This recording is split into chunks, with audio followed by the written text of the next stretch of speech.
Hi viewers, welcome to our channel. ప్రస్తుతం మనతో పాటు ఇమ్మంది రామారావు గారు సీనియర్ జర్నలిస్ట్ ఉన్నారు. వారితో ఒకసారి మాట్లాడదాం. సార్ నమస్కారం సార్. నమస్తే బాబు. సార్ మామ కోసం అల్లుడు తిరుమలకు కాలినడకన వెళ్ళడం మనం చూస్తున్నాం సార్. మరి పవన్ కళ్యాణ్ గారి కోసం సాయిధరమ్ తేజ్ గారు అలా తిరుమలకి కాలినడకన వెళ్తున్నట్టుగా వార్తలు రావడం చూస్తున్నాం. అందుకు సంబంధించిన ఫోటోలు కూడా వైరల్ అవుతున్నాయి సార్. మరి పవన్ కళ్యాణ్ గారి గెలుపునైతే మగ ఫ్యామిలీలో అందరూ కూడా ఎంజాయ్ చేయడం చూస్తున్నాం సార్. మరి ఏం చెప్తారు సార్ దీని గురించి? దీని గురించి మనం ప్రత్యేకించి చెప్పుకోవాలండి. ఇక్కడ సాయి ధర్మతేజు ఆయన ఊహ తెలిసినప్పటి నుంచి చరణ్ బాబుకి పవన్ ఎలాగో ఇక్కడ సాయి ధర్మతేజు కూడా పవన్ అలాగే అక్కగారి ఇంట్లో ఉంటుండేవాడు. ఈయన చిన్నపిల్లడి కాంచి మామయ్యను పట్టుకొని, అంటే మామయ్య అంటే పంచ ప్రాణాలు సాయి ధర్మతేజుకి. మామయ్యని ఎవరైనా ఏమంటే చంపేస్తారు పట్టుకొని. అంతే. అలాగే చరణ్ తర్వాత ఎవరి మీద లేనంత ప్రేమ సాయి ధర్మతేజుకు ఉంది. సాయి ధర్మతేజ్ తాలూకు గొప్పతనం గురించి చెప్పాలంటే, చిరంజీవి గారి కుటుంబంలో అందరినీ పిలిచి వాటెప్పుడు సాయి ధర్మతేజ్ అంటే ఒక్కడు మిస్ అవ్వకుండా అందరూ ఓటేస్తారన్నమాట. అంత మంచి వ్యక్తి మాట. అనవసరంగా ఎవరి జోలికి వెళ్ళడు. మంచి మంచి చాలా పాజిటివ్ యాటిట్యూడ్ ఆయనకి. అందువల్ల ఆయన నచ్చిన పవన్ కళ్యాణ్ కోసం మొక్కున్నాడు. ఇలాగ చీఫ్ అంటే మా ఎన్నికల్లో నెగ్గినట్టయితే కాలినడకని నీ కొండకు వచ్చి ముక్కు తీర్చుకుంటానని. ఈ ముక్కు వెనుక ఒక సాహసం ఉంది.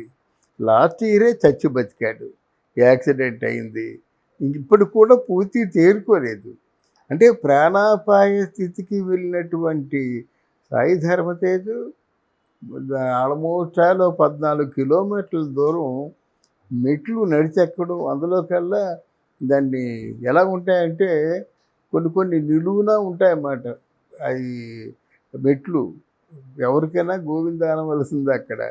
అటువంటి మెట్లను కూడా ఎక్కడానికి సిద్ధపడ్డాడంటే ఈ పాడ్స్ ఏమవుతాయో భయం, కాలు ఏమవుతాయో భయం, ఇవన్నీ కూడా ఆర్టిఫిషియల్గా పెట్టి సెటరేట్ చేసిందే కదా.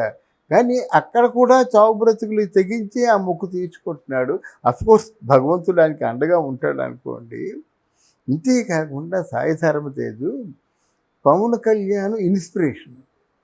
చిన్నప్పటి నుంచి పవన్ కళ్యాణ్ మంచిగా చూడడం, తర్వాత వాళ్ళకి ఆర్థికంగా కొంత వెనుకబడినటువంటి వాళ్ళు మొదట్లో. సాయి ధర్మతేజ్ తాలూకు తండ్రి బాగా ఖర్చు పెట్టేవాడు, ఇంటికి డబ్బులు ఇచ్చేవాడు కాదు, తాగేసి చాలా ఇబ్బందులు పడేవాడు అన్నమాట. ఆయన తాలూకు మంచితనం తెలుసుకోవాలంటే ఒకటి అక్కడి నుంచి ఇంకా ఏం చేస్తుంది ఆవిడ, అన్నయ్య దగ్గరికి వచ్చి మాట్లాడలేదు చిరంజీవి దగ్గరికి. ఎందుకంటే ఆడబిడ్డ చెడిపోయి ఇంటికి ఏమొస్తుంది, ఆ పవన్ కళ్యాణే పట్టణం అక్కడిని ఉన్నంతలో కనిపెట్టుకుంటూ ఉండేవాడు అన్నమాట. తర్వాత ఆయన ఎక్కడ చేతులెత్తి నమస్కారం చేద్దాం అనిపించిందంటే వాళ్ళ అమ్మకి. అంటే వైష్ణవు సాయి ధర్మతేజు ఇద్దరూ పెద్ద అయిన తర్వాత, అమ్మ నువ్వు ఇలా ఒంటరిగా ఉండొద్దు అని చెప్పి ఒక ఫ్యామిలీ స్నేహితుడు కేర్ హాస్పిటల్లో కళ్ళ డాక్టర్గా పనిచేస్తున్నాడు. అమ్మ మాకైతే ఏం అభ్యంతరం లేదు, నీకు ఎవరైనా తోడు కావాలి కదా, నువ్వు ఎందుకు పెళ్లి చేసుకోకూడదు అని అడిగినటువంటి మహానుభావుడు. చిన్న విషయం కాదు కదా. చెట్టంత మనిషి అయిన తర్వాత అమ్మ నువ్వు పెళ్లి చేసుకో, నువ్వు హ్యాపీగా ఉండు, మేము హ్యాపీగా ఉన్నాం, నువ్వు పెళ్లి చేసుకుంటే మేము బాధపడము, మాకు కూడా పెళ్ళిళ్ళు చేయి, మేము అందరం ఒకచోటే ఉందాం మనం అని చెప్పేసి అంత త్యాగపూరితమైన జీవితం సాయి ధర్మతేజ్. ఆ ఒక్క సంఘటన చాలు. అయితే లక్కీగా అదృష్టంగా ఆయన సినిమాలు హిట్ అయినాయి. ఆయన సినిమాలతో పాటు రెవెన్యూ కూడా బాగా జనరేట్ అయింది. ఇప్పుడు ఓకే. అంటే పవన్ కళ్యాణ్ గెలుపు అందరికంటే ఎవరికి ఎక్కువ ఆనందం కలిగించిందంటే ఆ ఆనందాన్ని మనం కళ్ళారా చూసాం. వచ్చి పవన్ కళ్యాణ్ని కావలించేసుకొని ఎత్తుకొని గిరగిర తిప్పి ఇన్ని చేశారంటే అక్కడ నువ్వు వేరు నేను వేరు కాదు, నువ్వు నేను ఒకటే, నీది నాది ఒకటే మనసు అన్నంత స్వచ్ఛత ఉంటే కానీ ఆ పని చేయలేడు. ఎందుకంటే పవన్ కళ్యాణ్ ముట్టుకోవడం చిన్న విషయమా, నిప్పు కాలిపోతారన్నమాట. అంటే ఆ నిప్పుని ఆకర్షించగల ప్రేమ తనలో ఉంది కాబట్టి కావలించుకొని ఎత్తి గిరగిర తిప్పాడనమాట. స్వచ్ఛత ఉండాలి. పవన్ కళ్యాణ్ మైక్రోస్కోపిక్ కళ్ళతో చూస్తాడు. ఏదో ఆవేశపడు అనుకుంటాం కానీ అమ్మో చాలా అబ్జర్వ్ చేస్తారన్నమాట. ఇప్పుడు రాను రాను మనకు అర్థమవుతుంది. అది ఆవేశం కాదురా బాబు ఆలోచన. నువ్వు వచ్చావంటే నువ్వు ఎలాంటి వాడో, నువ్వు కాసేపట్లో ఏం మాట్లాడతావో, నీ ఆలోచన ఏమిటో మొత్తం చెప్పేస్తారన్నమాట ఆయన. చెప్పవలసిన అవసరం వస్తే చెప్తాడు, లేకపోతే మనసులో ఉంచుకుంటాడన్నమాట. కనుక ఇది ఒక విధంగా మామయ్య కోసం మామయ్య ఈ తను తావు బ్రతుకుల మధ్య ఉంటే వచ్చి కూర్చొని డాక్టర్ని సంప్రదించి ఎలాగైనా మళ్ళీ మనిషిని చేయండి అని వేడుకున్నాడు. అలాగే పవన్ కళ్యాణ్ మామయ్య ఎలాగైనా ఎలక్షన్లో మంచి విజయంతో నెగ్గాలని సాయి ధరమ్ తేజ్ కూడా వేడుకున్నాడు అన్నమాట. మంచి మనిషి, తమ్ముడిని బాగా చూసుకుంటాడు, తల్లిని బాగా చూసుకుంటాడు. చిరంజీవి గారి అంటే కుటుంబంలో ఏవైనా ముందు ఉంటాడు, అందరినీ నవ్వేస్తాడు, మంగులా ఉండమాట. అందరికీ ఇష్టడు. ఇదే చరణ్ బాబుకి కూడా ఇష్టం అన్నమాట. అంటే సాయి ధరమ్ తేజ్ అంటే ఎందుకు అంత సెటిల్డ్గా ఉంటాడు కాబట్టి ఆయన ఈ ప్రమాద స్థితిలో కూడా 14 కిలోమీటర్లు నడిచి కొండ ఎక్కి మొక్కు తీర్చుకోవడం మాత్రం నిజంగా గొప్ప విషయం అన్నమాట. Heads up to Sai Dharam Tej. సినిమాల్లో కూడా సాయి ధరమ్ తేజ్ గారు తన సినిమాల్లో కూడా పవన్ కళ్యాణ్ గారి పేరు ప్రస్తావించకుండా అసలు దాదాపు చాలా తక్కువ సినిమాలు ఉంటాయి ఆయన.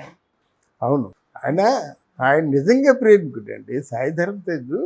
పవన్ కళ్యాణ్ కూడా అంతే.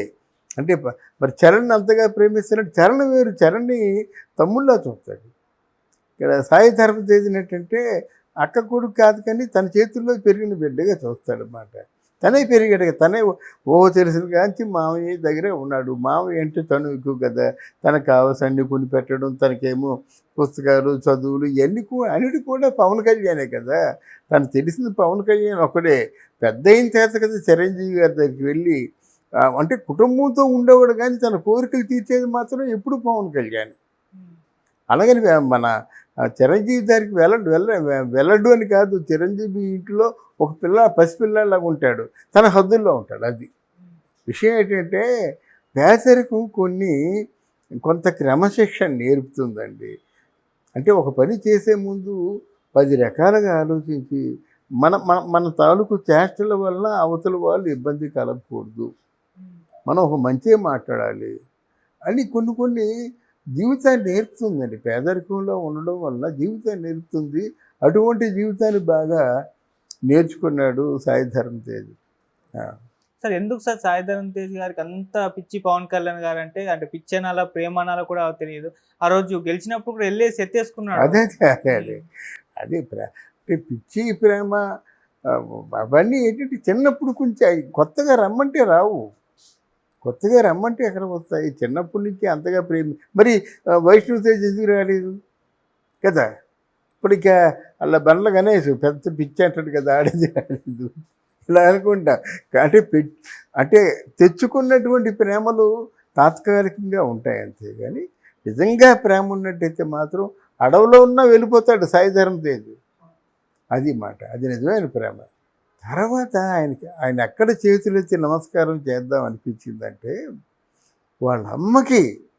అంటే వైష్ణవు సాయి ధరమ్ తేజ్ ఇద్దరూ పెద్ద అయిన తర్వాత అమ్మ నువ్వు ఇలా ఒంటరిగా ఉండొద్దు అని చెప్పి ఒక ఫ్యామిలీ స్నేహితులు కేర్ హాస్పిటల్లో కళ్ళ డాక్టర్గా పనిచేస్తున్నాడు. అమ్మ మాకైతే ఏం అభ్యంతరం లేదు, నీకు ఎవరైనా తోడు కావాలి కదా, నువ్వు ఎందుకు పెళ్లి చేసుకోకూడదు అని అడిగినటువంటి మహానుభావుడు. చిన్న విషయం కాదు కదా. చెట్టంత మనిషి అయిన తర్వాత అమ్మ నువ్వు పెళ్లి చేసుకో, నువ్వు హ్యాపీగా ఉండు, మేము హ్యాపీగా ఉన్నాం, నువ్వు పెళ్లి చేసుకుంటే మేము బాధపడము, మాకు కూడా పెళ్ళిళ్ళు చేయి, మేము అందరం ఒకచోటే ఉందాం మనం